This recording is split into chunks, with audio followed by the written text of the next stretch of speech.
and welcome to the Raw Review. We are the Dudley Boys of WhatCulture. I'm Adam Wilbourn, joined by Michael Hamflett and Michael Sidgwick, here to review everything that happened on last night's episode of Man and Raw.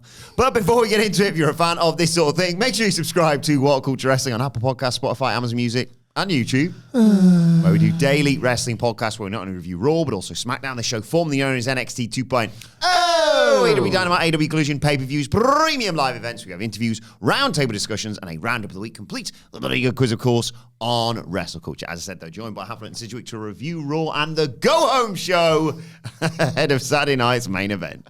It was that, but I mean, it's just good. Just I really enjoyed this. I find a certain piece in a Raw like this. It was not one of the ones that at the end of the year you're going to be flagging up as one of those, had one of these great moments or great matches or anything like that. But I pretty much liked all of it. Like, the direction still feels good going into the Rumble. Saturday night's main event, less so, but it's got some stuff going for it. I don't think it's going to feel anywhere near. It's got Kevin Owens on there. Yeah, like, so much to say about him and that later on, and how they've kind of made something out of what might have, like, it was hard on SmackDown not to think that Shawn Michaels was like a panic move to replace Hulk Hogan. Yeah, probably. And even if that was the case, you can make so much sense of it because of how he kind of fits into that stipulation, at least. And now how Owens is kind of like already ratcheting that up with what he wore, let alone some of the stuff he said.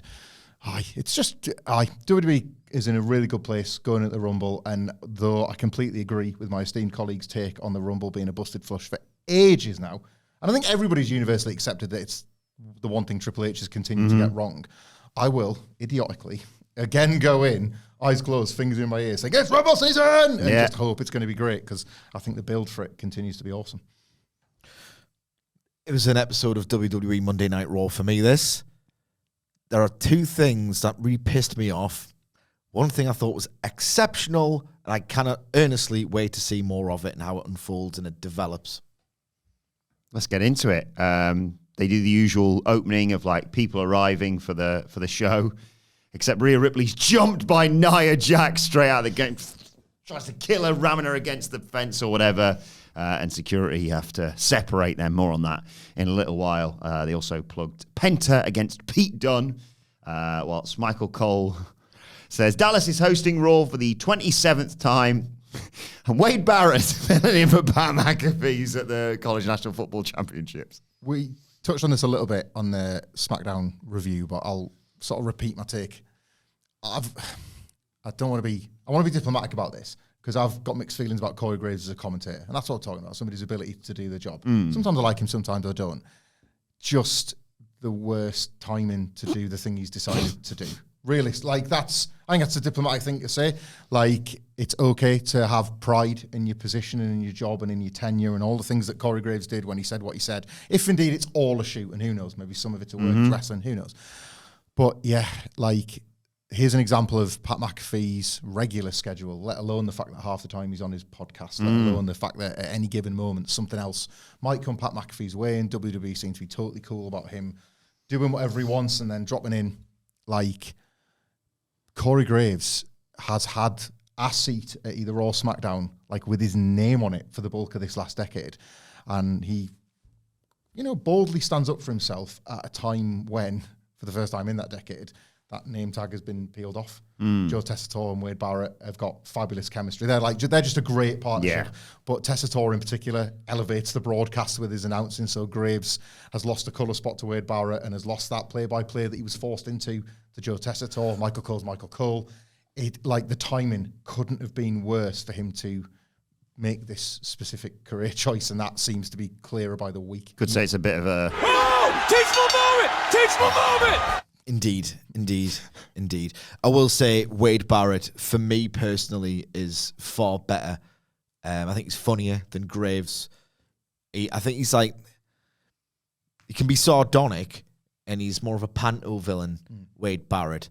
But I just think he's more, I'd love to hate his dumb little heel things that he says. Yeah. Whereas Corey Graves has got a nasty streak that Wade Barrett doesn't. Wade's charming, isn't he? Wade's really charming. Yeah, he's great. I think he's excellent. And Tessitore's great. I mean, Corey Graves is the fifth wheel. I mean, I'd vastly prefer him to Pat McAfee, but that's not saying much. Jey Uso kicks off the show, though. Huge reaction for him in Texas. Cole dances around. Jey slaps hands with him. Wade's furious at all this. Jey Uso is now in your city. He always says that, obviously. Can you do the yeets and I'll do the lines he said? This weekend, yeet. Saturday night's main event, yeet. I'm taking home the big one. Yeet. And Gunther cuts off Jay's promo. I've already had to listen to it when I watched the program. Yeah. Shut up, man. He calls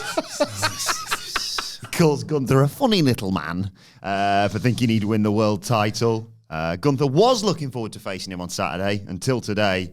He was acting like our conversation from last week didn't happen, acting like a complete dork and a company mascot. At this point, I might as well be facing Big Jim. I mean, oh my God. For that match on Friday. Sign me up, yeah. Jey warns him not to talk about his brother. Gunther's like, or what? You never follow up on your words. These people are naive enough to believe every word you say, but I don't. Bet on yourself until when? When Sami needs you, Cody needs you. You're a useful idiot and you don't even realize it. Your words and actions don't align, but mine do. On Saturday when the bell rings, I'll expose you as a flash in the pan that has no business being this close to the World Heavyweight Championship. And Jey Uso says, you know what? Once again, you're right. I am the mascot. And this right here, people in attendance, are my team, my squad. They ride and slide with me. On Saturday, they're going to be with me when I beat you for the world title. You better put some respect on my name because there's only one of us in this ring who's main evented WrestleMania, and it isn't you. And that's enough for Gunther. He snaps and tries to attack Jey, but Jey fights him off and sends him out in the ring with a super kick. The World Heavyweight title's left behind and Jey holds it up and then drops it at his feet for Gunther to come and claim it, but he just grabs and bails out of there. Loved it. Just loved all of this.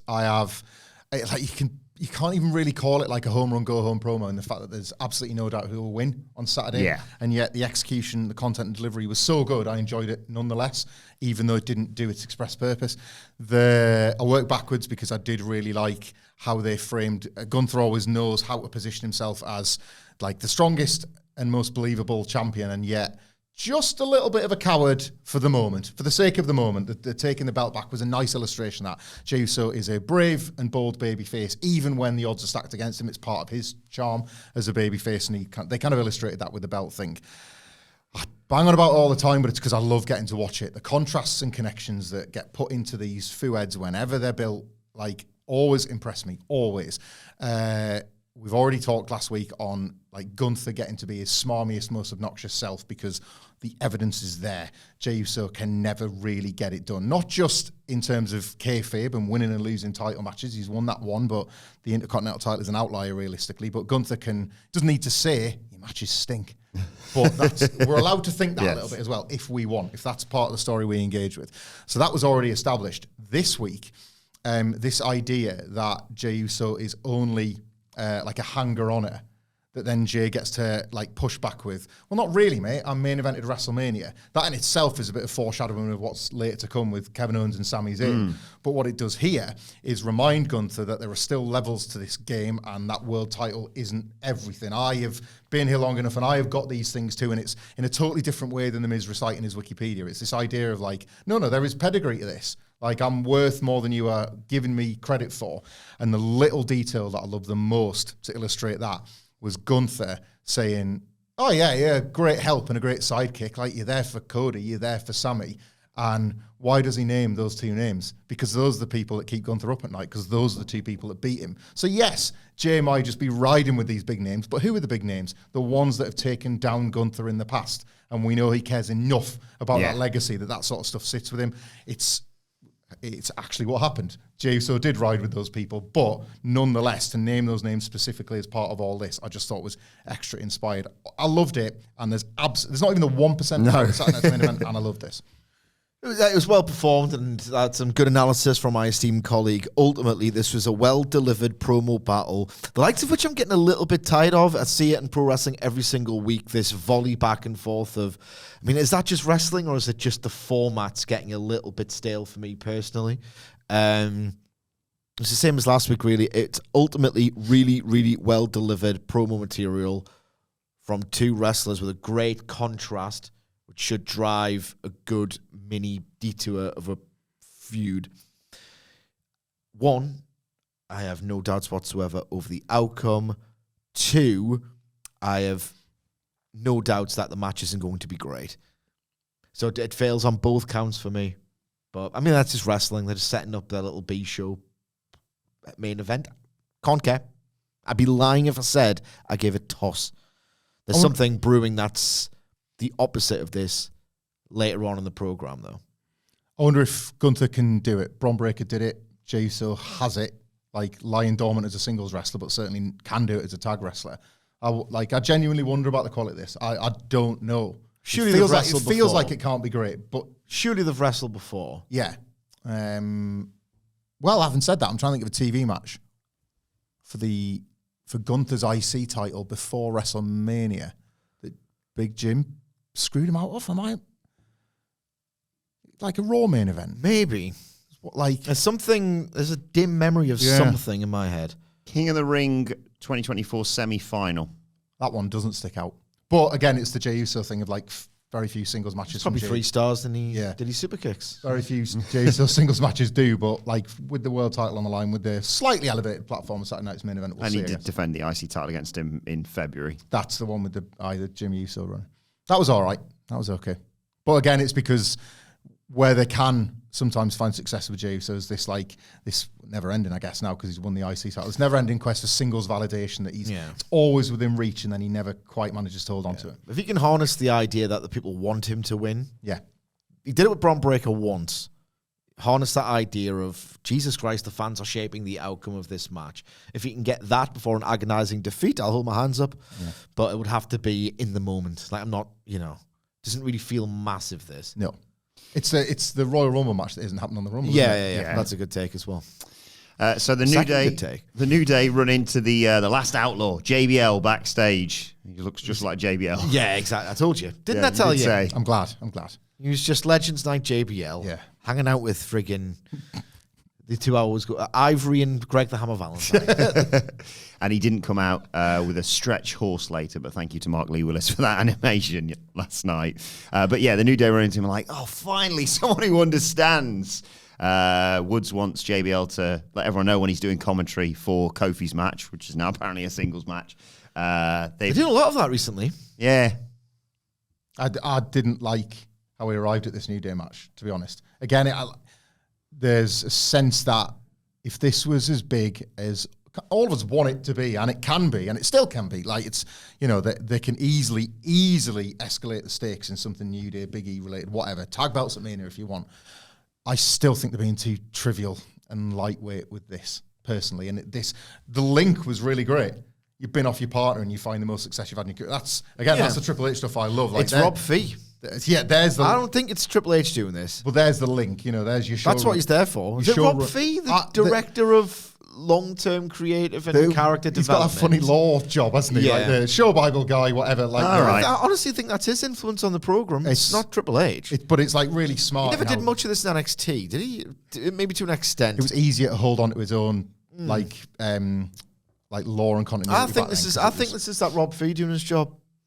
Maybe. I don't want to give Big Nose credit. No. It was Paul Heyman for the Bloodline, it's Rob Fee for Law, and it's Triple H for entrances that he tweets himself. Yeah. Like, he's telling you what he's doing. Good entrance, that one is. Yeah, just off the top of my head, you can praise Paul Levesque for the booking of the women's division, and, Ludwig Kaiser versus Sheamus.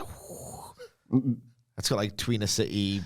repetitive Jones written all over it. It's like, so last year your favourite Fouad was Andrade Mello best of 7. Yeah. This year it's Kaiser Sheamus in like the best of 27, and they don't even label it as such.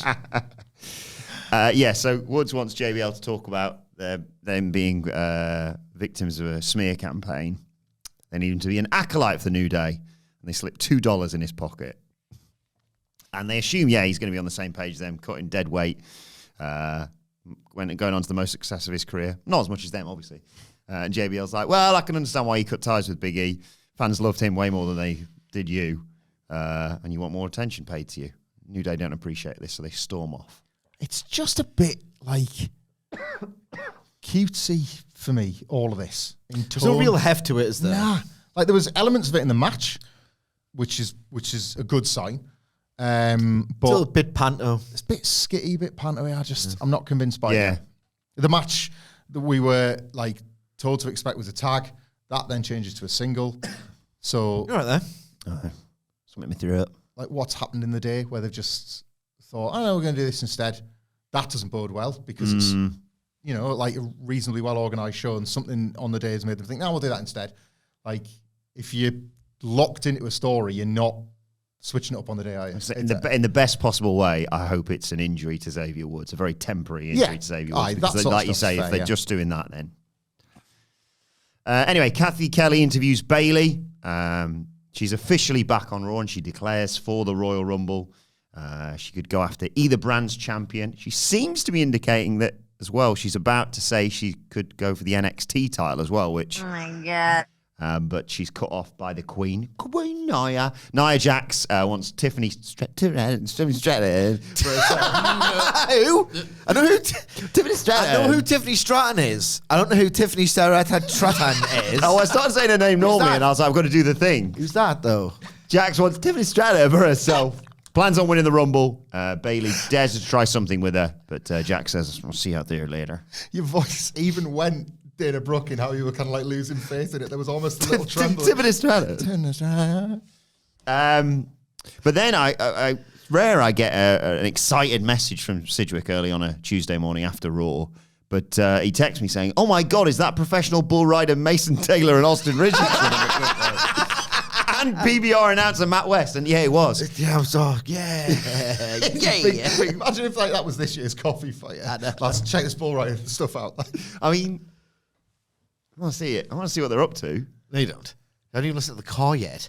No, I'll get around to it. JBL comes out in of the commentary. TKO umbrella then? Is that, Yeah, I think bull it's riding all thing's been kicking umbrella, around, hasn't it? Yeah. WWE, UFC and bull riders. It's like Billy Gunn's got me thinking, that's my way back in. 2 weeks Oh, God, ago, bloody... Go on. 2 weeks ago, you had Vanessa Hudgens and Macaulay Culkin. Now they're like, bull riders are here. Yeah. The business is back. They got a pop in Texas, obviously. And they're at the naughty American Airlines arena, of course. Thank you for the explanation. Did you do some research on that last night, I assume? I just Googled it over the desks after we discussed it. Yeah. Oh. My laptop On work Wi-Fi. My laptop got taken away today. I know. New Day's music hits, but obviously Kofi and Xavier immediately say, we don't do that anymore. These people are starting to piss us all off. Don't do that anymore. I make loads out of IT. They've been doing this too long to be just disrespected like this. Kofi gets his money back from JBL, and Xavier does a big intro for Kofi to lead the crowd in a New Day sucks chant, of course. And then we get, Rey Mysterio versus Kofi Kingston. Kofi's wrestling in black skinny jeans. Ooh. I mean, he looks like an arsehole. Yes. So, mission accomplished, I guess, on that one.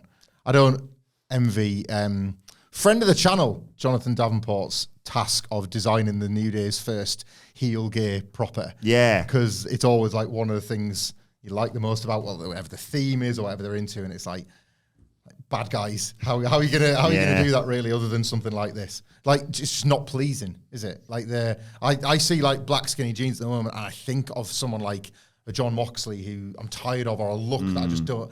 Oh God, this. It's Route 1, isn't it? Yeah, Bit Route 1 this, bit basic. I did laugh when JBL was like, I think this is the first time I've ever been behind Rey Mysterio in a match. And he was trying to explain away losing to Rey. I think he said he had a fever or something. Yes. Kingston works over Rey. Rey sends him into the steel steps, takes us to a break early on. When we come back, there's interference by Xavier Woods to allow Kofi to take back over. He also pokes Rey in the eyes behind the ref's back and hits a splash onto him. Rey sets up for the 619, but Woods just blatantly trips him. So the ref's like, yeah, you got to go. Woods argues. Rey knocks him off the apron.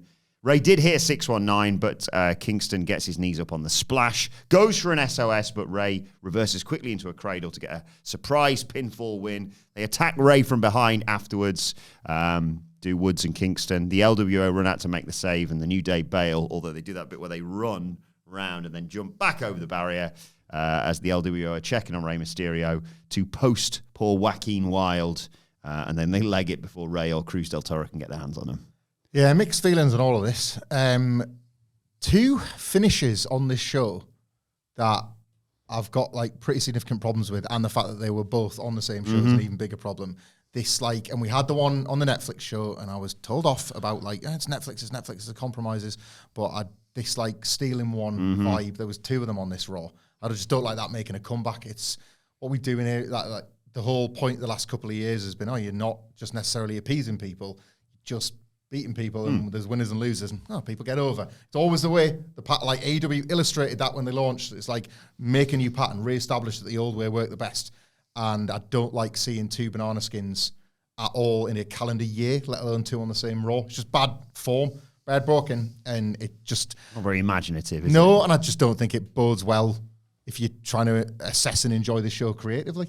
So I didn't like that because it's non-committal, and that was always a problem with it. I did like the kind of New Day, the stupid escape.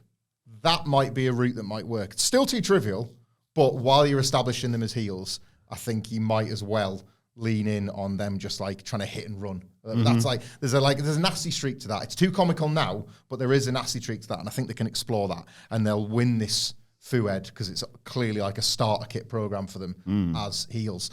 So I'm not like selling my stock in heel New Day at all, and I do think there's such stock in that act that there's no problem when you want to get serious. I'm just not convinced by the rollout still.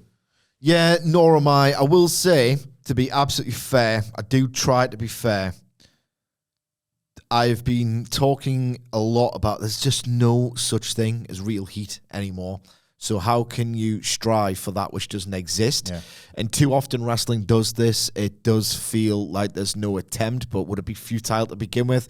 I never know, man. I just think that original betrayal segment was so strong that it's still possible to get people really quite pissed off with you. I think you should always strive for that. And if it fails, detour and do this wacky sort of scram stuff. I don't know. It's just, I don't think the match was that good either. Tiny bits of clunk. Not that anyone cared. There's that spot where Ray nearly powerbombed himself. Yeah, that's kind of had to, didn't he? Bit of clunk here and there. Nothing, I think if there was a real juice behind the New Day's heels, this incredibly basic format and structure would have really sort of benefited from that. But there's no real emotion here. On the game Triple H, I'm reminded of a mate of mine that was a very much like casual lapsed Attitude Era fan for a bit and went to the post-WrestleMania 15 house show tour in Sheffield or somewhere, and he came back and he was telling me about who was there and stuff. And Triple H had just turned heel at WrestleMania 15 and was working like his first tour as a heel. You'd barely even seen him on TV, and he was a baddie now.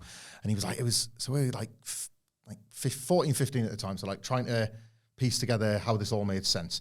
And I remember him saying, like, it was a bit weird. He came out with his DX entrance, his DX colours. China's there with him, obviously. Even the fireworks, even the pyro. But then he's halfway through, like, doing his big opening spiel and then cuts it off. And then he plays like he's a clown throughout the match. He's getting X-Pac out. He's getting knocked all over. And then he wins, and he handful of tights. And then he's like, oh, God. And I thought, like, Triple H is supposed to be a serious heel now. And it is this, like, WWE thing that's always been there, where it's almost like they can't help themselves making new heels a bit clownish. And it's never really felt like this heel turn was supposed to have that. Like Steve Austin taps on the first night after he turns against The Rock. They kind of, it's like, I understand that this company does book to some of the dumbest people all over. I see one in the mirror every single day. But that, to me, sticks out with this new, like, it's still too clownish. And they're kind of like letting, how many different types of heel are? Well, there's vicious heel, there's clown heel, there's so-and-so. Do them all, and we'll see which one works. It's like you probably should have just picked a lane and committed to it, and they're not doing that with a New Day. Nah. We get a video package highlighting Penta's debut, and then Kathy Kelly's there with Chad Gable, who's hyping up American Made. Another perfect example of the point I was just trying to make. American Made has 6 different kinds of heel. Yeah, of course. You can't land on which ones they are, and as a result, the match has failed. They're like total pastiche meatheads, or the serious business in their suits. It feels like, they had it. It's like if we'd have been sat here saying, oh, they should be out in those ridiculous American, and they did it, and you're like, there it is, and then they just took it away again. You're like, oh. They tried to do it in this so promo. Odd. Yeah. They're trying to do like sort of serious, I'm going to kill you, I'm going to rip your head off, with a bit of comedy, with a couple of punchlines even, and then you've got like Ivan Allen, I want to win the Intercontinental title. This guy's just put over Dominic Mysterio as his like guru. It's not good booking. Yeah, they should get a dorky bloke backstage interviewer for Julius Creed to stuff into lockers. Yeah. You know what I mean? Yeah. I like that. Yes, he talks about it. Like a lot of heels got over by being a dick to Mean Gene Okerlund. Like Michael Cole, Kevin Kelly. Like it's a staple in pro wrestling. For a weakling dork getting humiliated and bullied. I want to see more of that. He talks about his problems with Penta and Dragon Lee and Rey Mysterio, but he knows a man who can help with his luchador problems, and that's Dominic Mysterio. And they all want to win gold. Gable says they are going to be ending up wrapped in gold. I'd like to praise it a little bit because the bigger picture is bad for American made. However, like Chad Gable last week before he lost to Penta, you're supposed to infer from this that they're going to have a good year. I don't think you put the words in the character's mouth unless you've got the intent to eventually get them somewhere, but do it. We've been trying to get American made somewhere for 6 months. Now, we are very jealous of America on a consistent basis for a variety of different reasons. Yeah, but probably not the right day to say that. Yeah, some of it. Occasionally, it is better to be British, though, like here, where during a break we got to watch Jackie Redmond interview Karrion Kross and Scarlett. Indeed. Yeah. Oh, I'm here with Karrion Kross. They're doing the bit on the platform like they do. Oh, I'm here with Karrion Kross and Scarlett. How you guys doing? Yeah, we're so excited to be here. I just had 4 espressos, broke a bunch of baseball bats with my bare hands, and then Scarlett and I threw a guy down some stairs together. It was really romantic. Oh my God. I mean, yeah. A bunch of them. Have you seen him do it? It's genuinely terrifying. Can do it as a shoot. Yeah, he just breaks it over his leg. It's like his, yeah. And Mark Henry's frying pan trick. Mm-hmm. But yeah. Dismisses the Wyatt 6. Well, I'm the only guy to beat Uncle Howdy. Derailed all the momentum. That's why they've gone to SmackDown. I won. They lost. So That's over and done with, isn't it? Yeah. But never. Don't worry. He's still talking about Miz. Miz is on assignment apparently, and Karrion Kross's focus is on Seth Rollins, CM Punk, and Sami Zayn. Don't believe a word that Sami Zayn says. He doesn't believe his own words. She's like, "You really got a problem with him?" He's like, "Well, I guess you'll find out." I hope that Karrion Kross has realised how much we love him and has decided to love us too. Because all this talk of yesterday with the Drew and Seth preview, it's like, yeah, Raw main event, but not the main event crew. He's heard that and he's thought, I'll just name check them and I'll put myself in their space. He's great, Kross. Just really funny. Great, a really funny bloke who's finally found his destiny in pro wrestling. I want praise Triple H's patience for desperately Karrion Kross over But I until said this they found it together. Last week or the week before, people high up in wrestling have probably met this guy. He's so hot. He's such a hot guy. And he's telegenic. He's got the look. He's got the size. And he's probably patter in real life. Never, until very recently, ever sort of materialized on screen. But you can see why people persist with a guy like that. Yeah. Valentine's Day is a Friday, so maybe they can pop over to SmackDown to throw some more people down the stairs or something. Excellent. Work Vengeance Day. Yes. They talk about pro wrestling's history in Dallas and then show Wade Barrett winning the first season of NXT. Oh my God.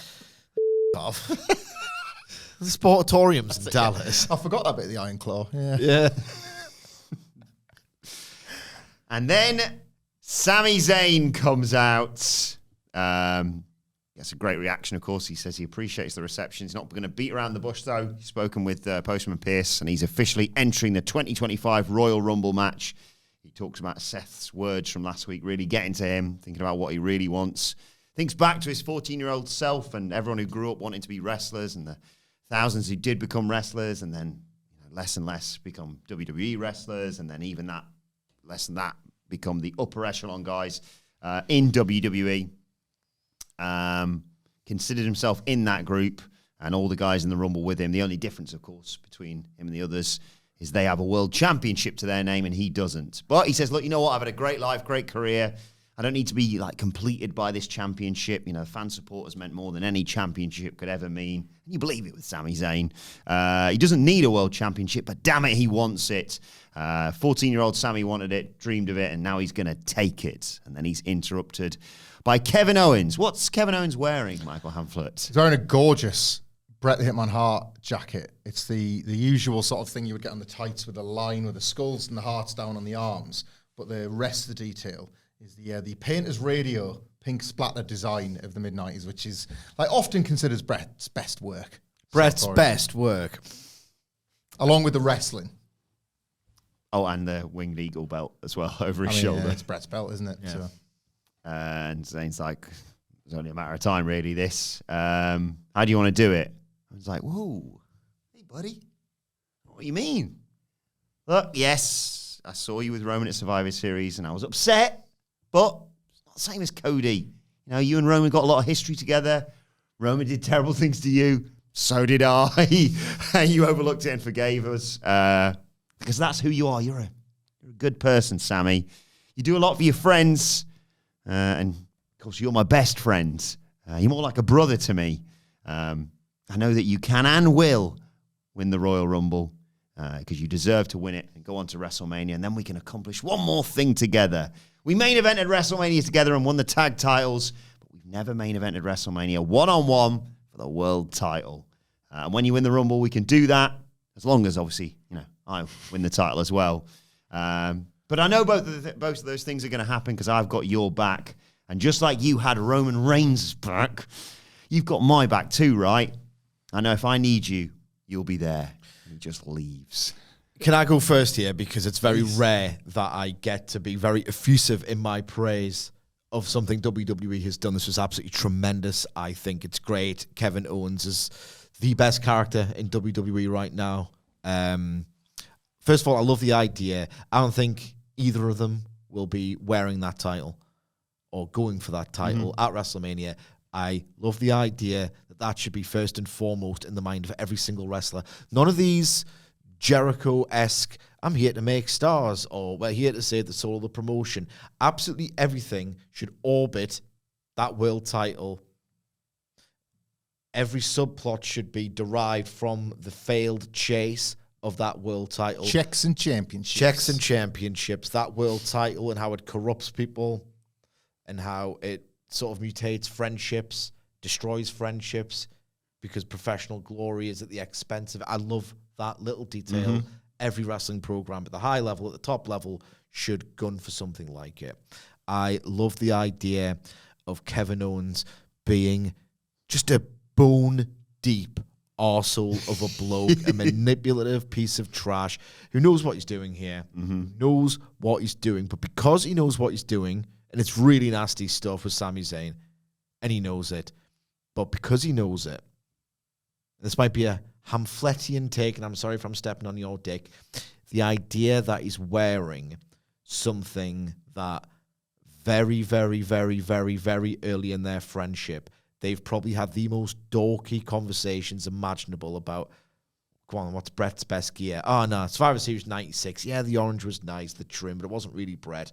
And then they could talk about, well, no, he looked better in 1993 and 1994. And then they're probably talking about that wonderful ass at Survivor Series 1993. And they probably wiled away all of these days and nights on the road talking about this just totally dorky mid-90s WWF trivia. And in order to remind visually Sami Zayn of how far they've gone together, how early it started, how much that loyalty could probably do with being repaid, he wears that exact jacket. And it ties in with the Winged Eagle in an extra detail, but I think there's more to it.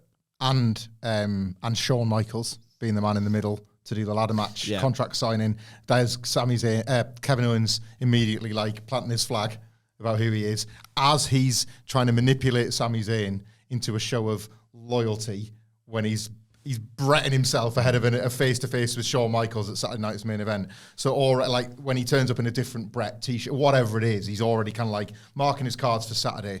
Yeah, this was amazing. This was the definition of a money promo because it sold you on a WrestleMania main event almost definitely isn't going to happen. Yes. It sold you on the two matches that they're both involved in separately, the ladder match and the Royal Rumble at the Royal Rumble. And it sold you on that one more meeting between the two. Like down the road, whenever it is. WrestleMania, it would seem, with or without the title, but just this idea that I don't think I articulate myself very well, but it's a podcast I still recommend people listen to where we were talking about Sami Zayn and Kevin Owens. And I kind of I made the wrong comparison because I compared them to Rock and Austin. But I really do not think they are held aloft enough, these two. And I think it's the curse of the modern wrestler. I think there are a lot of wrestlers today. Their 2021 WrestleMania match, the television leading up to it, and Sami Zayn's character was diabolical. Awful. And yet the years of them gaming the system, right? Yeah. And being able to stay tied together, even if it was tenuous at points, but tied together as friends, as enemies, as everything. That's remarkable in and of itself. They are remarkable that they did that in that era of WWE. They did that. They did that. It's not remarkable at all that they've had such success in this era of WWE because they're both fantastic. Top of the tree, directly linked to the tree in Roman Reigns, and where they deserve to be in that spot, by the way. It's because of nights like this. You said it in your recap of the Sami Zayn bit of I don't need it, but I want it. There aren't many wrestlers that can, to Sidge's point about how it should all be for all the marbles, there aren't many wrestlers that can say, I don't need it, but I want it, and it feel credible, but Sami Zayn is one. So there are only so many characters that get away with that sort of thing.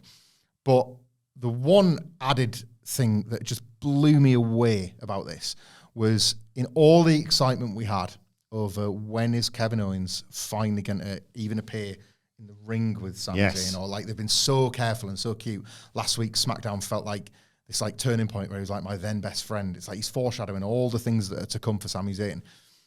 I don't think anybody said in their speculation or prediction, he's not going to attack him.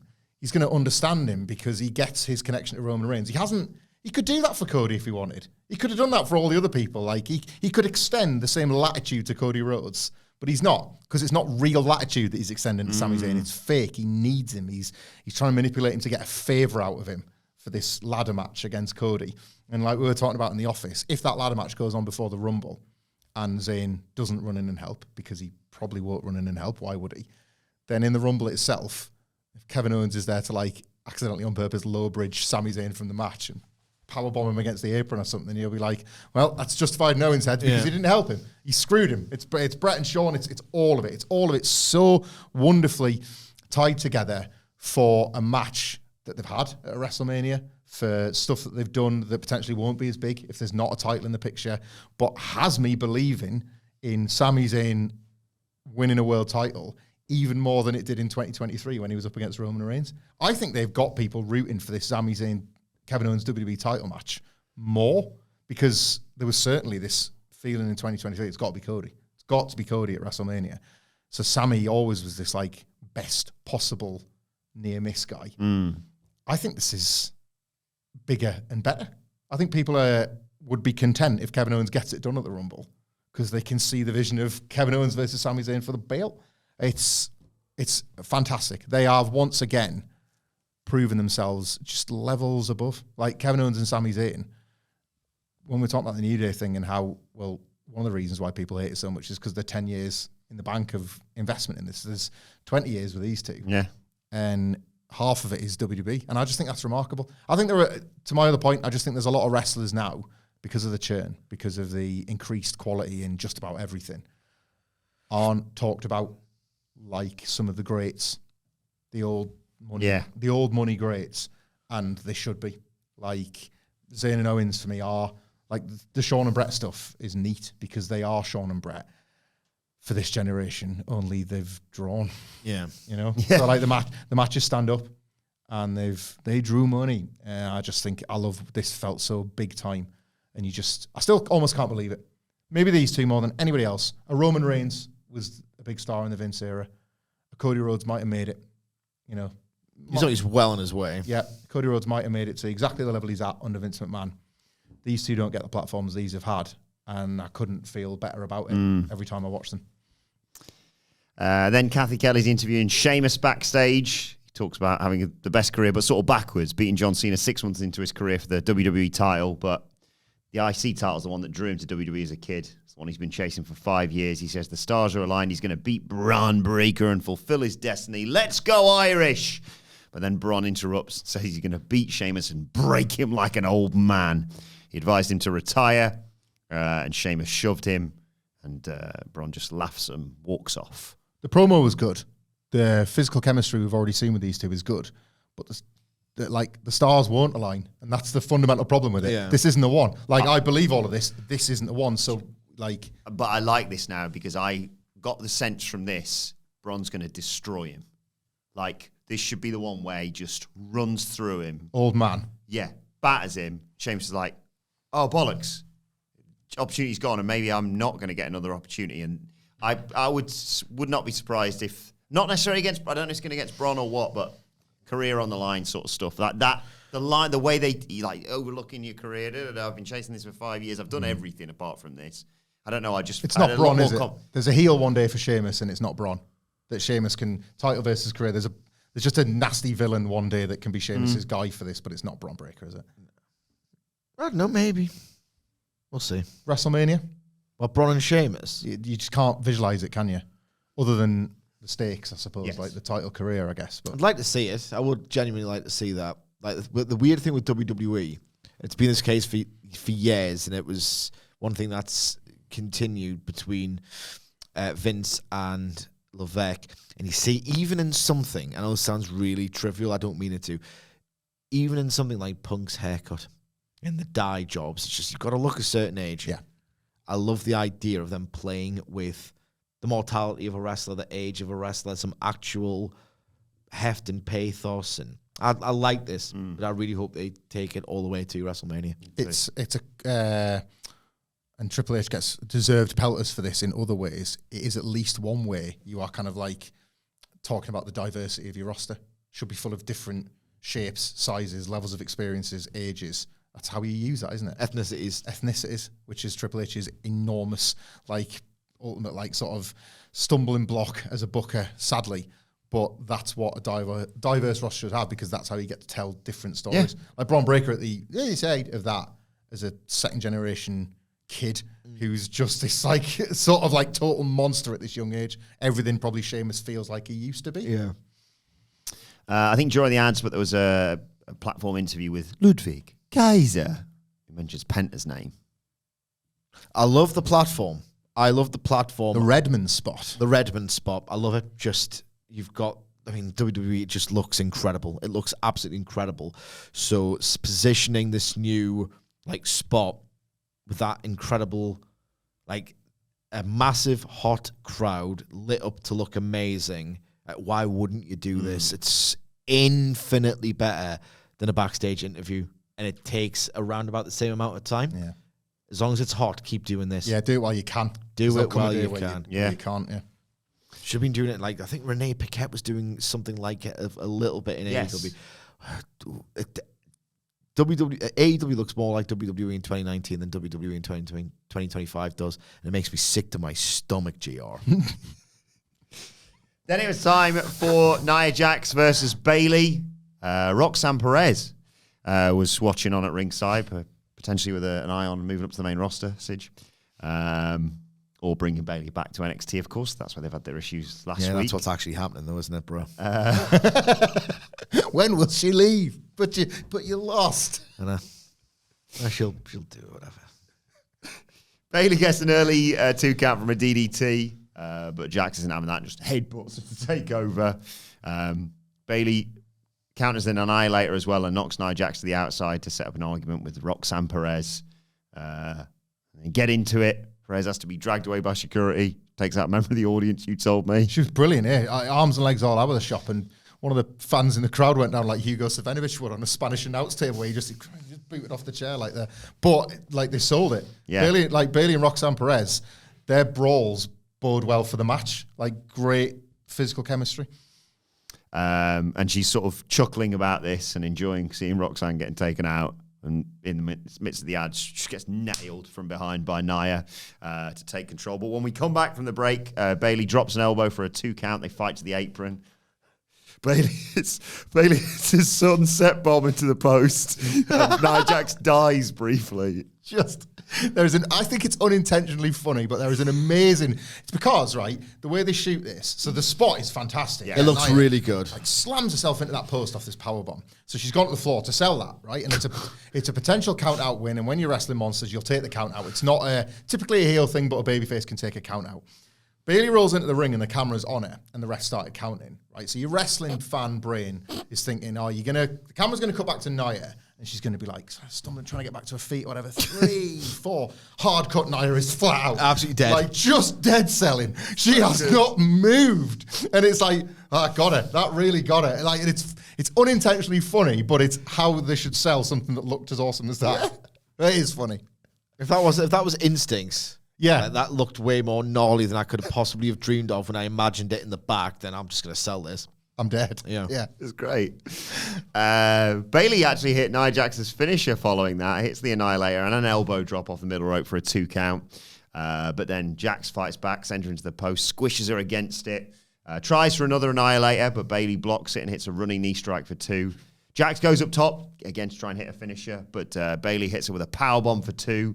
And a big elbow drop, really good elbow drop off the top for a really good 2 count. But Jax fires back up, pop-up Samoan drop, senton, and the Annihilator for the 1, 2, 3. There is just no middle ground with Bayley and Nia Jax. They either have my favourite matches in the whole division or complete turkerinos. Like, I love this.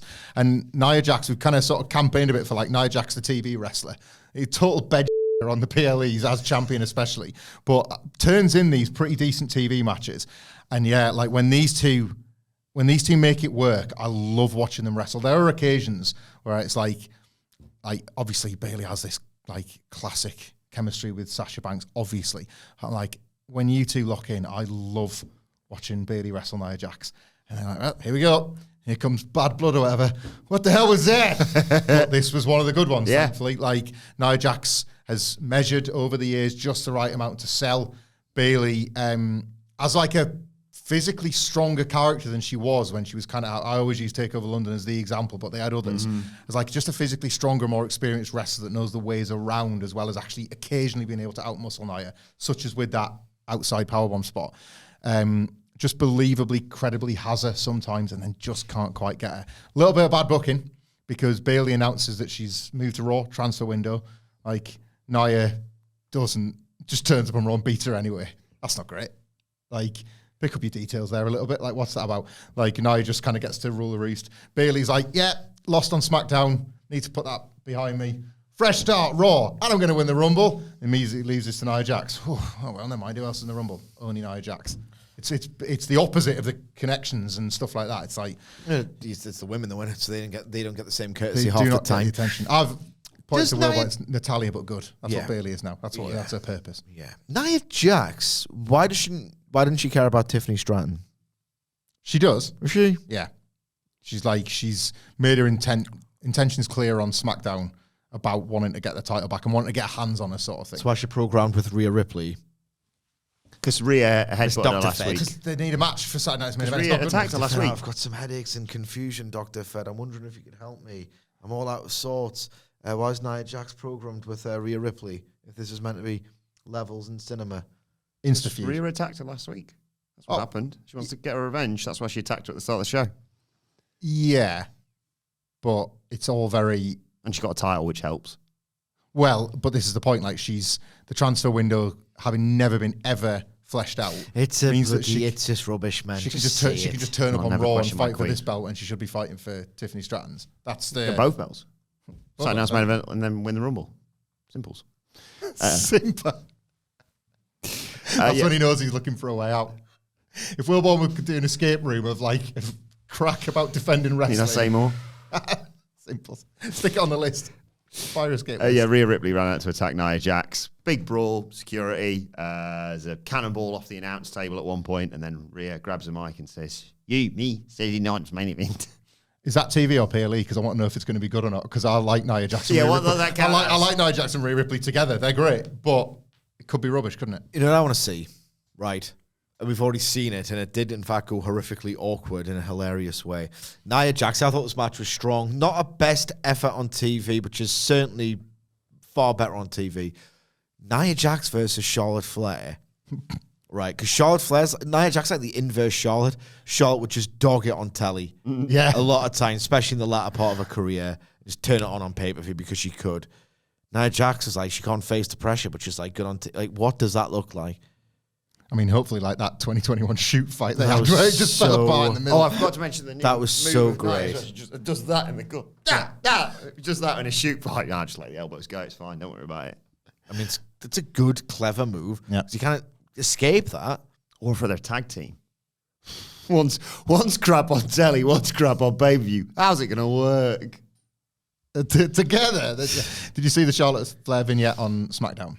Haven't caught up with SmackDown yet. So they're Haven't caught up with it yet, but I will. Rest assured, I will watch it. So they're not doing the Rumble surprise. 3 hours on Netflix. That's how I like to spend my evenings, watching WWE on Netflix for 3 hours on a weeknight when I could be doing literally anything else. But it's a dirty job.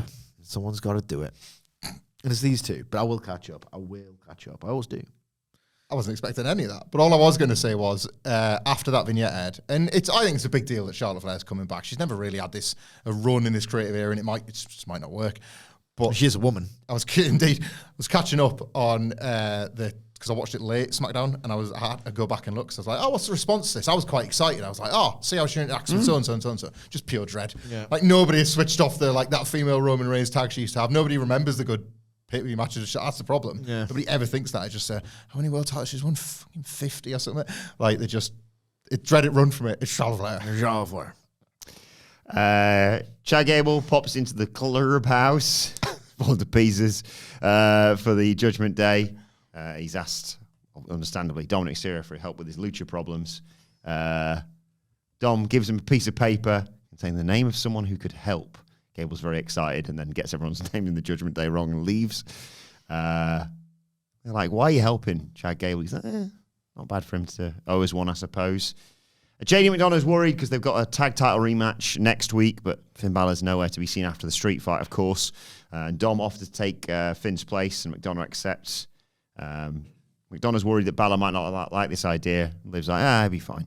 And then she pokes fun at Dom for trying to be helpful, like he was or wasn't in her match against Rhea Ripley. But she's not mad. I'm not upset. It's fine. But Dom says he's going to make it up to her. Sex.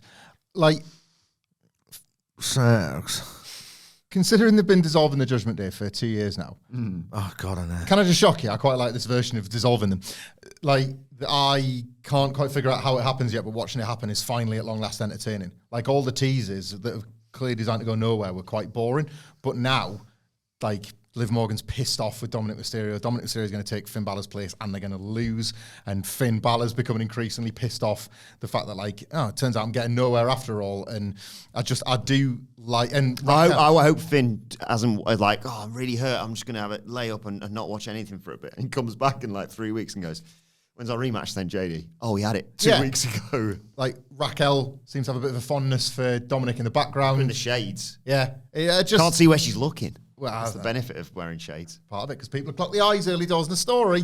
So now they've covered I thought it was to protect the harsh glare of the sun. That too. The sun. Or mist, if you're Harley Cameron, of course. Yes. The harsh glare of the sun, in this case, Rey Mysterio's son, Dominic Mysterio. Look at that. No, it's lower mid-card nonsense with characters I like. That's the role it should play. It reminds you why the range of this show is so strong. Anything you want to say about this? Nothing. I don't give a about the Judgment Day. On the other side. I miss it, man.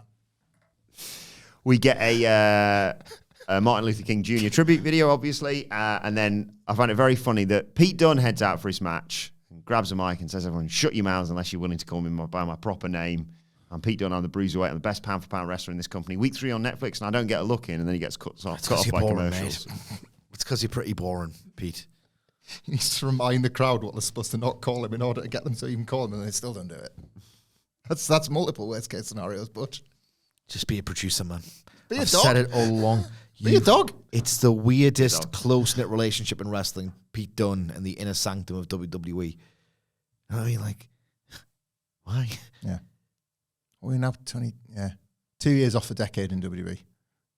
For our old but it's just so weird because Pete Dunne wrestles and carries himself like someone who just watched, the wrestling channel as opposed to Sky Sports as like a young guy in the UK, and WWE like stars who have got charisma.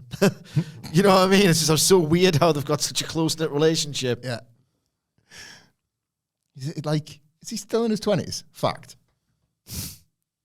I think so. It's time to play the game!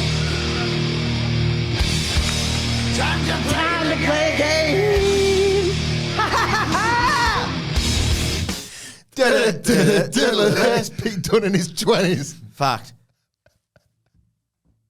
I reckon he is 20.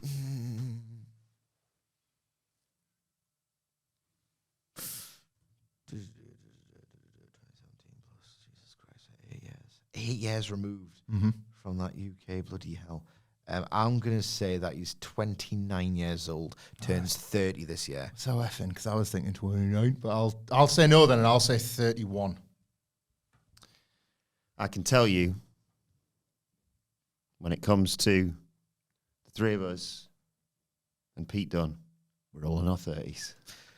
31 is correct. 31? I was just like that. I remember that contract he signed back in the like AEW hiring spree years where it's like, this is the time.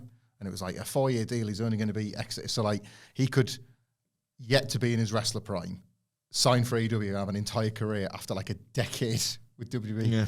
Weird, isn't it? It's weird. Just weird. Chelmsley Wood.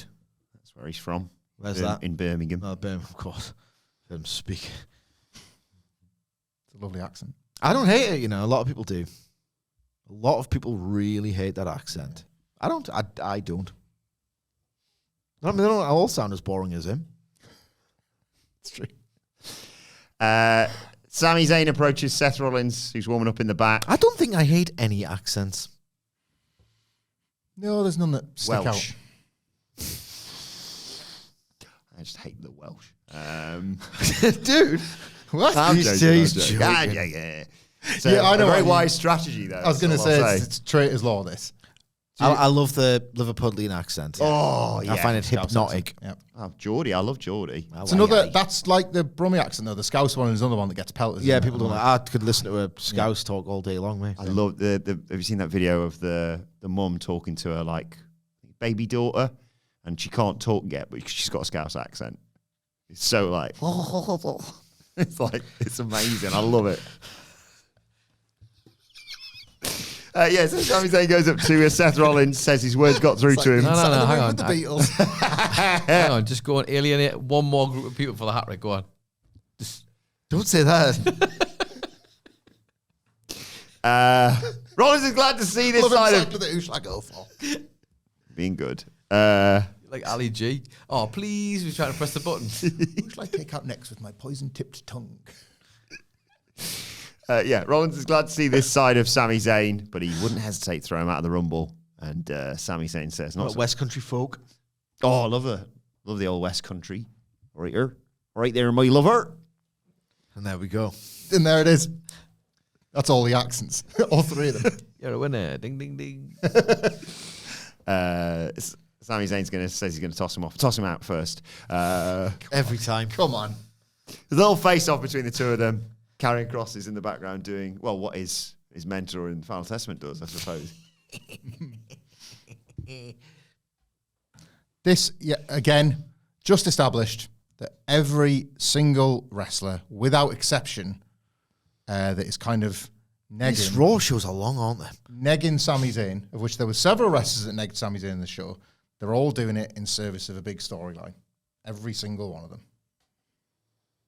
Definitely. It's all the work. Then it was Penta and Pete Dunne. Penta's now got a Catherine wheel entrance thing. Oh my God.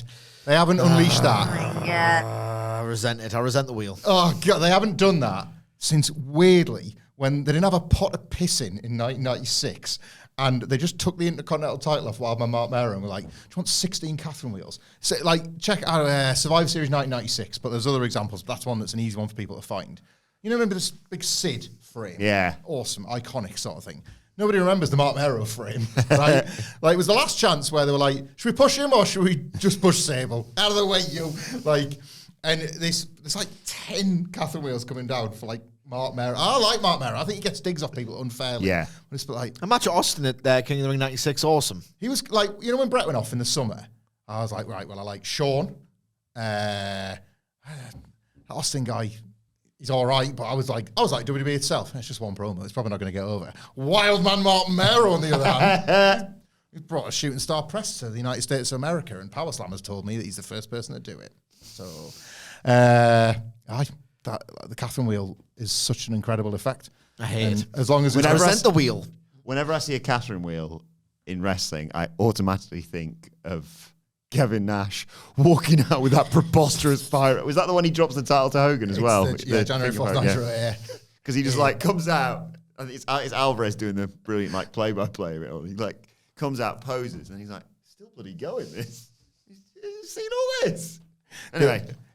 It's the first time WWE have gone near pyro like that since that one Rocket at WrestleMania 24 took out that row of people. Yes. It's like it's the first time they've sent pyro towards the crowd.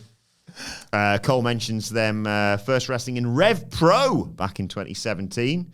Penta gets the better of things early on. But That's politically quite interesting, isn't it? No, it's not. It's really infuriating is what it is. Well, in terms of This is the most AEW coded push of all time.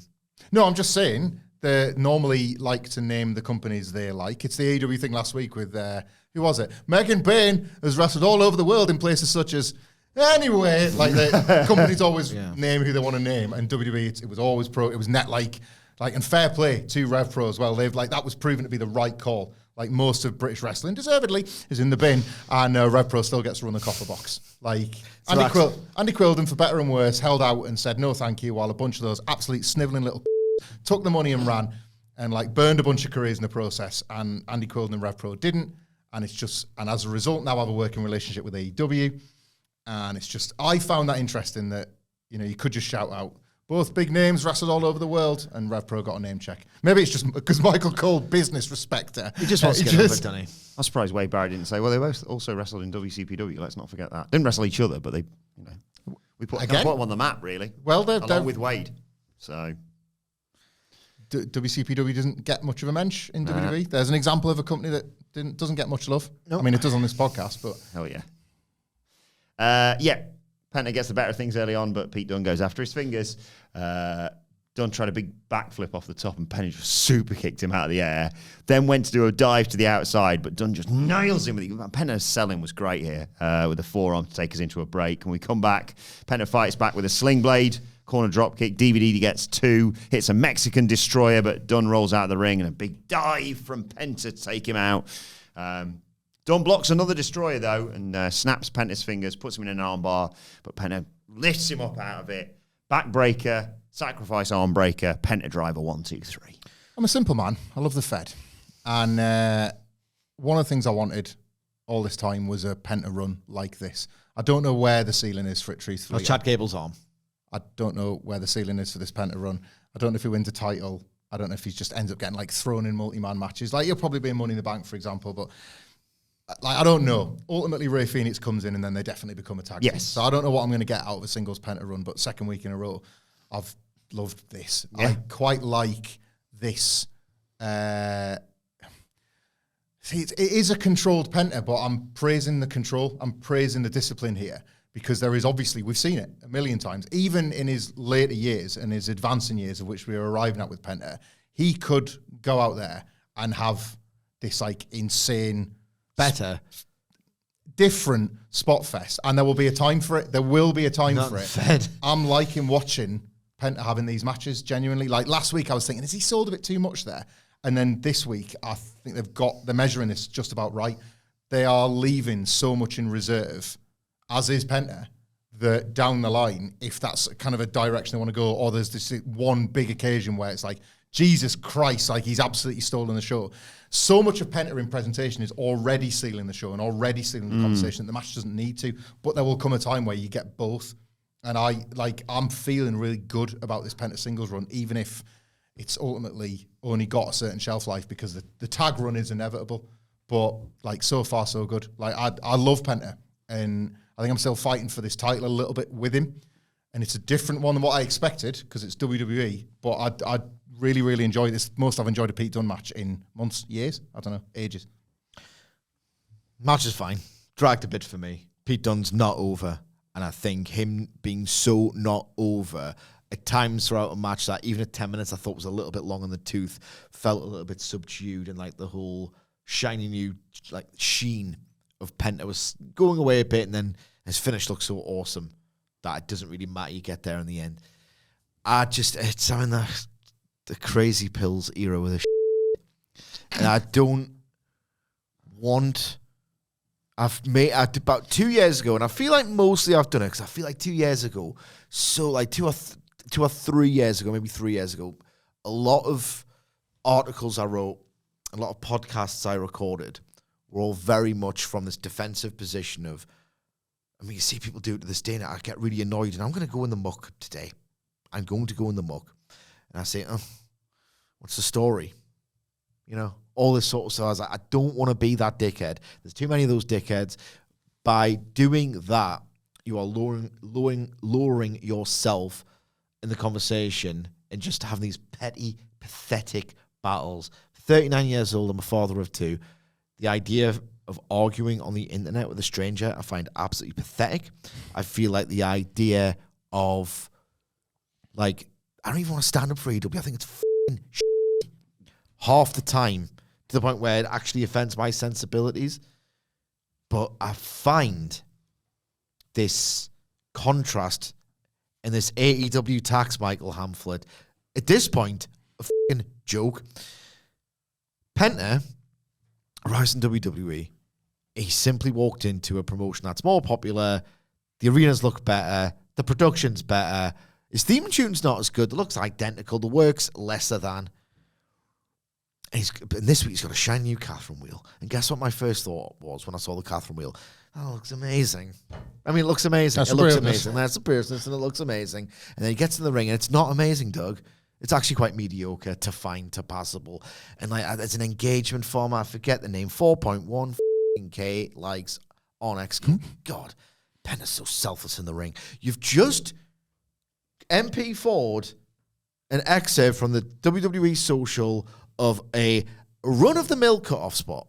Okay? So Penta... That's what they said. He's so selfless. Yeah. What a weird thing to... Selfless, capital letters, because that's how these engagement accounts work. Selfless! In the ring. And he's just having this match, and it's not that great. You won't friggin' remember it at the end of the year.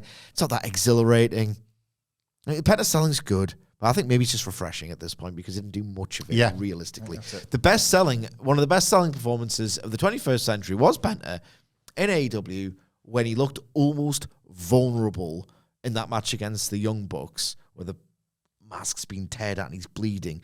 And it feels like a real injustice, like a real true injustice that they've done that to Penta with a thumbtack sneakers. Mm-hmm. And then it feels like, right, well, if we make enough noise in this match against the Young Bucks, we can make it feel like an audible is being called. A magic, unforgettable match.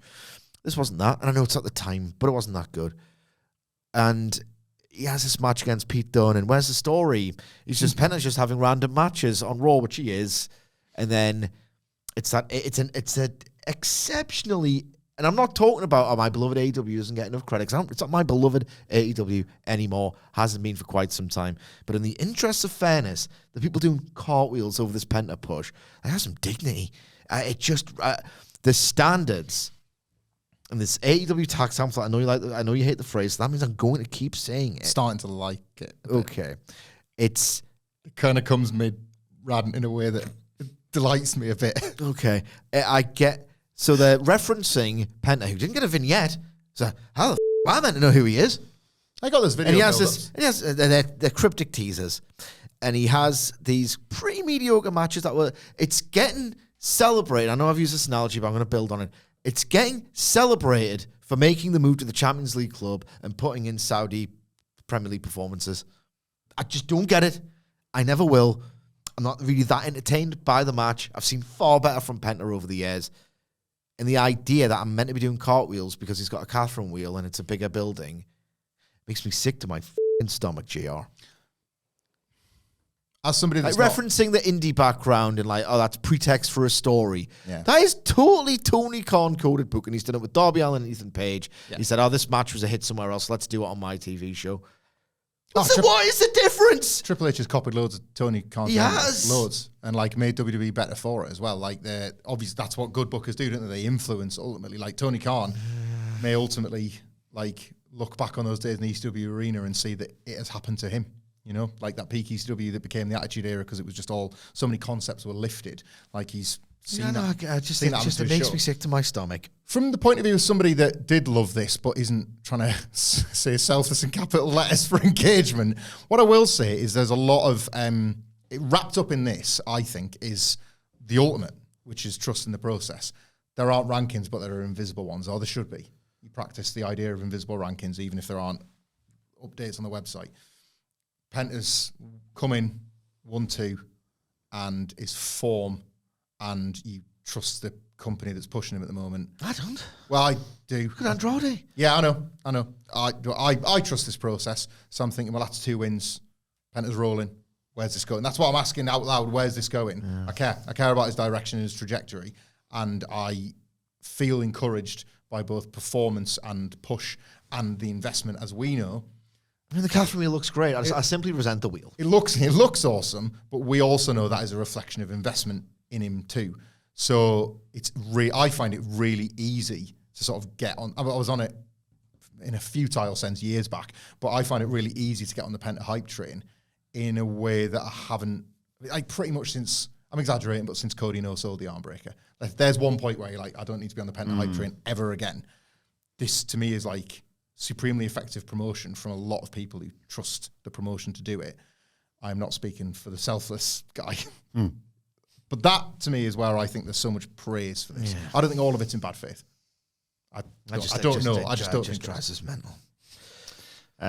We get a video package for Logan Paul, who's recently signed with the Raw roster. Oh my God. There used to be a sanctity behind that button. You're treating it like Paul Hollywood's handshake.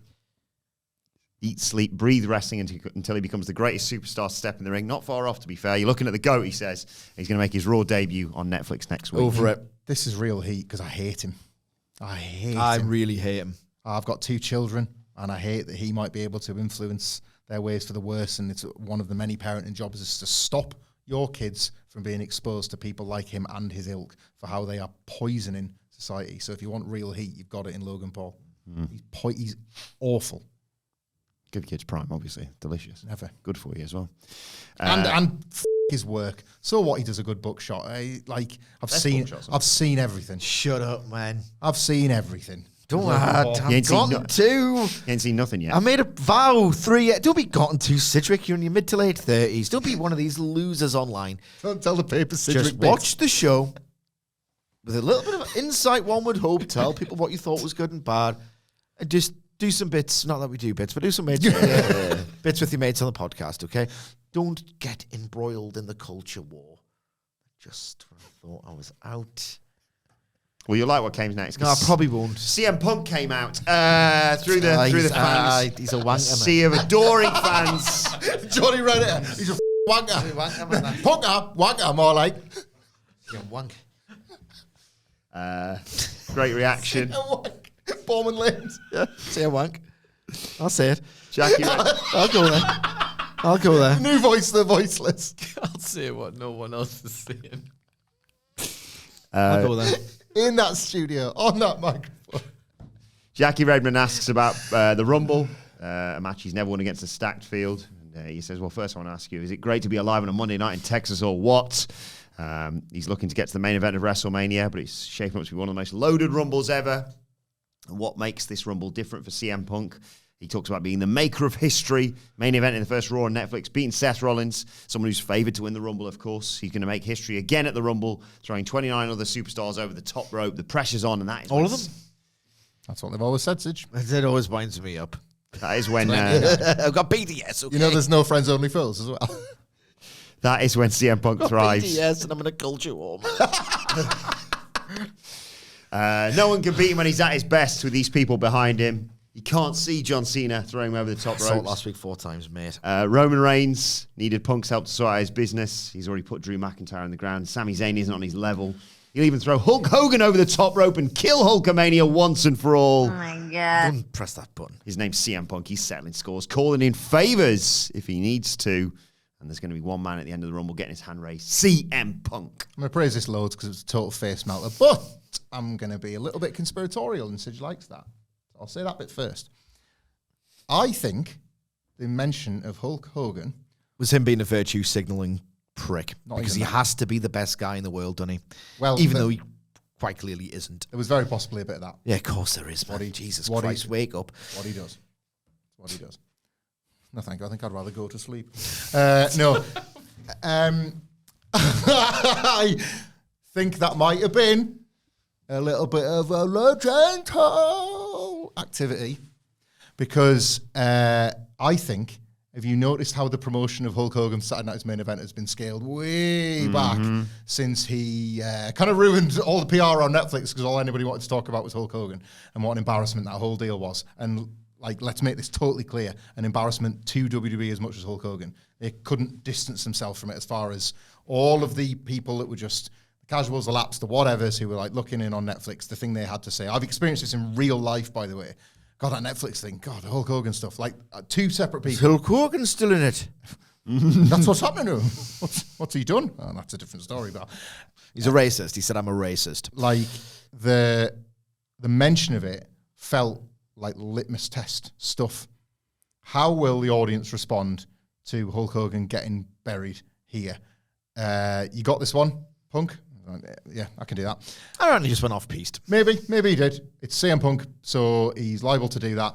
I think he did it somewhere else in his promo. Made me excited and made me feel nervous. We'll get to that in a second. But yeah, a little bit of me thought, is this them just testing the water? Because the Shawn Michaels thing is a lovely, lovely ingredient to the Owens-Cody thing. But was that initially Hulk Hogan's spot? Maybe. It is in San Antonio, so maybe not. It's a ladder match. Maybe not. However, Hogan was the guy that they marketed this thing around pre-Netflix, and now he's on a couple of adverts. Not even said what he's going to be doing anymore, if anything at all. So I just thought there was a little bit of an element of, it's worth getting out there this week, getting in front of it almost. Let's see what we're dealing with. There was that. The rest of it, another money promo. It's probably CM Punk's go home promo. This made me think he's not on Raw next week because he's talked everybody into the building, figuratively speaking. There's no space left to get in the building, so I hear. But like, he's talked everybody in the building for the Rumble. He's talking like a winner. I want him to win as a fan, and he's making me feel like a believer. If he doesn't win, the Roman Reigns program remains hot. He's just outright calling him out. He's going for the biggest names on the show as somebody with his amount of confidence, where this character lives, where he should be. Just spot on. Delivery, incredible. Sami Zayn stuff. Give me a little bit of sort of reason to worry. For the first time ever in his WWE run, just felt a little bit too close to the bone, knowing what we know about Punk's view on Sami Zayn and Kevin Owens historically, and the genuine one-way ill feeling because Kevin Owens has said, he's business, I'll work with him. And Sami Zayn has gone on interviews before and said, I spoke to him. I confronted, we're going to be colleagues. So I'm not the kind of person that likes to hold hatred, and I wasn't going to hold it for him. Everyone can have whatever relationship they want with Punk. Mine is one that has been smoothed out because we're co-workers. So maybe it's just Punk doing his version of what every other character is saying, which is, Sammy, you're not cut out for this. Seth Rollins does it a different way. Drew McIntyre does it a different way. Kevin Owens has done it a different way. So that's the theme at the moment, is everybody telling Sami Zayn, you're not the guy. You can't be the guy. Maybe that's just Punk's way of doing it. But gave me a little bit of Hangman Page feelings for the first time in Punk's entire run. I didn't love that. That was my genuine instinct. Was like, I don't do that. Not that one. The rest, incredible. Absolutely, like promo of the night. Best part of Raw. The man's delivery is absolutely sensational. God, I would hit so hard if he was stupid. I'm joking, man. I am joking. I'm not saying you're stupid. I'm just saying you're morally wrong. If you're a fan of CM Punk. I've got PDS. You mean it? I don't. I've got PDS. Okay, so disregard what I'm about to say, because it's. I can still say he's amazing at what he does. He's incredible at what he does. I just would love it if he turned heel. I'd absolutely love it. Should I stop speaking about CM? He just rubs me the wrong way. Do you know what this is? Remember when I just couldn't get on board with 2019 babyface Cody Rhodes? A bit like that. Buildings were going nuts for him. You were like, Hamflett, mate, look at this every week. I was like, I don't care for the man. He insists upon himself, and I got it eventually. But it's different. Cody Rhodes just tried to really elevate and help the wrestling business, though. And CM Punk's. Punk might argue that too, and a wrestling company should promote that match for a story one day. Okay. Like, I don't know genuinely as an analyst. Like, maybe I just shut up about CM Punk. Do I hold him to a standard that I wouldn't with other people? I mean, the guy's at work. He'd hate that, so you'd get a win over him. The British guy, stop talking about it. It's just, I don't know if it's fair, if I'm being fair. But, like, I just think that he's got a friggin' cheek to go on the way that he does. Of like, when Rhea Ripley interrupt me, I endorse and support women's wrestling. God, I get it. You're probably better than the rest of the cornies, okay? You're probably a little bit better than them. But are you really? Like, so he did that last week, and he's done all this stuff before. He talked about how great a guy he is, and like, oh, Drew McIntyre and Seth Rollins, you got a big supporter in Vince McMahon, and like me, he's better than everyone, CM Punk. It's like you re-signed with WWE when there was a dim, remote, but not completely improbable chance that he could walk back into creative and control your career. And he signed up for that. He was, he had the controlling shares or whatever. This line about Hulk Hogan, like, obviously Hulk Hogan is not going to enter the Royal Rumble. We know that. He said this about Hulk Hogan. So CM Punk, whose choice of T-shirts isn't what it was in a different promotion, can say, God, but he hate racism, me. Love women, hate racism. That's CM Punk. You were outwardly proud of the fact that towards the end of his life, you would text message buddies with vile homophobe, the Ultimate Warrior. Why does he have to do this? Like, I'm the best guy, like, really. For Punk, who's like got this captivating steamrolling style with his promos, the closest you will ever get to a pregnant pause in a CM Punk promo is when he said Dusty instead of racist.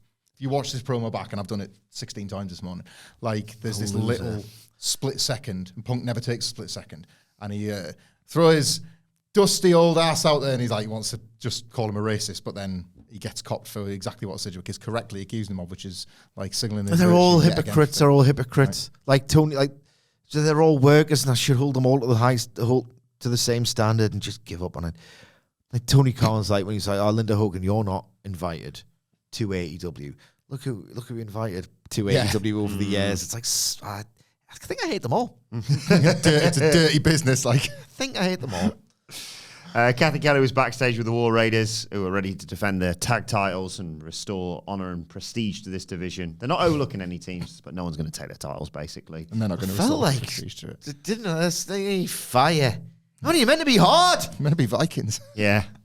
Viking rules match. Come on, lads. Yeah, defend the title on a boat ring. Then it was time for the Pure Fusion Collective. Rubbish, aren't they? Not really. This is pretty good. No, but I'm not saying in ring. I'm not saying that. I'm saying Mr. Backtrack. I'm saying they suck. How many matches have they won? How many big feuds have they won? Yeah. They lose again, and they've got an extra person at ringside. Yeah, nobody cares about the booking, but so we start kick to Kofi. Oh yeah, his face off. Missed the whole springboard dropkick. Yeah, it was them taking on what's left of Damage Control, Io Sky and Dakota Kai, and yes, early on in the match, Zoe Stark nails a springboard dropkick. Crowd loved that. I don't think I've ever seen that. I don't think I've ever seen you go in on someone and them two be like, what? Yeah, I'm not going in on the in ring. I'm saying as a group they suck. Yeah. But that dropkick though gets a. Feel a little bit bad about that. You were absolutely right with the terrible booking of this loser group. Yes. Who had a good match. Yeah, Io Sky gets the hot tag in there. Fans love her, obviously. It's just kind of her match, basically. Takes out Baszler with a German suplex and a suicide dive. Fires back with a missile dropkick to Zoe Stark, and a running double knee strike gets a 2 count. Sonya Deville tries to distract her, so Dakota Kai just takes her out. But Sky does get distracted by Baszler taking out Kai. Stark knocks Io off the top. Suplexes her, gets a 2 count. There's a running knee. But Dakota Kai breaks up the cover. Kai hits Stark with a PK. Baszler knocks Kai off the apron. And Baszler puts Sky in the Kirifuda clutch. But Sky gets out of it. Over the moonsault, 1, 2, 3. They got him by the end of this. And second week in a row, I'm going to put my hands up about the 2 belts might actually be the solution rather than another problem, because I'm already seeing signs of life on SmackDown that were there before that US title was introduced, that has been made even better by Chelsea Green having it. And if this is, like, if you have this and you got Bayley and Nia Jax and you sort of off the back of the IC title match last week, if this is going to be the strength of the work, even at just a basic creative investment, which is still just the women having matches. Look at the way we've analysed some of the stories in the men's division versus just the women having matches. But if the work is going to be of a standard that's going to pull the fans in, like both these matches did, because of the motivation of an extra title, maybe that is the answer. Maybe that's the way that they start to move towards It's just some sense of parity again. You need more creative investment. It's got to be, tell some stories, build some rivalries, find some heat. But in the meantime, they're wrestling for it because a few good weeks to the women's division on Raw, and it was much needed. I was shocked by the noise, by how spirited the action was, how lively this felt, the connection. It was the most ambitious match, but my God, just so much of it clicked. It stirred something in me that I did not expect to be awoken watching the Pure Fusion friggin' collective. They are booking, without saying as much, they are booking the men's Rumble as the most important end-of-the-world Rumble in history in terms of the names and the stakes and everything. There's a women's one as well. There's Bayley and Nia Jax. There's 2 women announced. So I kind of understand why these women are wrestling like this, because you might as well go out there and sort of shoot. This is the time of year, isn't it? You might as well go out there and shoot a shot. Zoe Stark just put herself in the Rumble here. Dakota Kai, I would say, has done it as well in the last couple of weeks. Io Sky feels like a number 1 contender and waiting for WrestleMania. Like, shoot your shot in these matches because you're not going to get storylines, so you might as well go for it. We get a big video package ahead of the main event for Rollins and Drew McIntyre. And then out they both come for Seth Rollins versus a WrestleMania rematch. Seth Rollins versus Drew McIntyre. Early on, Rollins knocks Drew McIntyre to the outside, hits consecutive suicide dives, gets caught on the second or third, and suplexed over the announce desk, takes us to a break. When we come back, McIntyre is trying to reverse Alabama Slam, but there's a victory roll from Seth Rollins for 2. He sends McIntyre shoulder first into the ring post 3 times with a flying knee after that, and a running boot for 2, and a springboard senton for another 2 count. So McIntyre goes up top. Rollins brings him down with a superplex, but he tries for the Falcon Arrow. McIntyre hits one of his own. Rollins ducks a Claymore. McIntyre hits a Spinebuster for 2. Rollins comes back with a Falcon Arrow for 2, and they trade counters. Rollins puts him in a crossface, but McIntyre gets a rope break. They're getting each other's faces. As the ref pulls him away, McIntyre pokes Rollins in the eye. Future Shock DDT, but Rollins kicks out to Drew's surprise. He just starts nailing him with lariats, and he seems to convince himself that he's got this match won. He gets arrogant, basically, and as he goes for another big clothesline, Rollins jackknifes him 1, 2, 3. Do you want to do post-match now, or you want to do match? With autopilot match with a bad finish. I didn't think much of the match, but that won't shock you, mate. Yeah. Second one on this show of feeling like somebody's stealing one. Yeah, it just felt like a waste of time. It felt like a waste of my goddamn time. Non-committal. The last couple of minutes, Drew was actually like fleshing out the character and what this is all about. But you wouldn't have thought that from like 10 minutes of boring Falcon Arrow exchanges. Like they weren't. Seth Rollins is guilty of this all the time. Even when I like him, he's guilty of this. But I put this on Drew Hollow, McIntyre. emotion bereft shootouts. Yeah, I put this a little bit more on Drew McIntyre to not be Drew McIntyre until like the last minute and a half. So much of this was just like wrestling school wrestling until like this last minute and a half. Although I've got to remember to be this character. Why? Because I'm not winning and I'm being protected. Like it reeked of a political finish, protecting everybody. And I don't feel anything for it because I don't think I'm being nasty. I don't even think the action was that good. There's a bit when, like, Seth Rollins is trying to do he's trying to run up to the turnbuckle and float over Drew, and Drew kicks him, but then bumps at the same time. So why wasting a bump there? Yeah. Just throw him out. I don't even think it's an action-packed shootout goes that this was any good, really. There was a lovely bit of agility from Rollins for the finish. I was wowed by the fact that he looked at shades of 2015 with Seth Rollins with the way that he actually moved about a bit in the finish. But I don't think this was actively very good at all. You know what this reeked of, right? Other than the politics and the finish and I just wasted 15 minutes of my life. Thanks, Netflix. Thanks. It reeked of 2 wrestlers who don't have it in them unless programmed with other people to do something incredibly, like, just electric or worthwhile on their own. Maybe at WrestleMania where they really try hard with the layouts and all the rest of it, but on your wet Wednesday in Stoke, on your Monday night TV churn grind, it reeked of 2 people who just don't have the magic, just don't have the it, going out there and going, we'll sure we'll have one of these new things. It's called a banger. So I've seen them a million times and I'm profoundly bored. I totally agree. Like, there was an opportunity to be, like, a little bit artful here, and they didn't take it. No, we'll show him with a banger. If Drew McIntyre spends the whole match being a bit of a bastard, and Seth Rollins... Such dicks. Seth Rollins I know we are. Like, expressing desperation throughout because he's just lost the biggest match of his career against CM Punk, and now it's like, football, wet Wednesday in Stoke, you're a goal down and it's like last minute and all you want is an equaliser, but then the keeper's coming forward for it. Seth Rollins should be wrestling the whole match like that to sort of, and it's obscuring his embarrassment over losing to Punk, and he's got it in him, he's got the tank, and he's like, I made that one mistake against Punk and it cost me.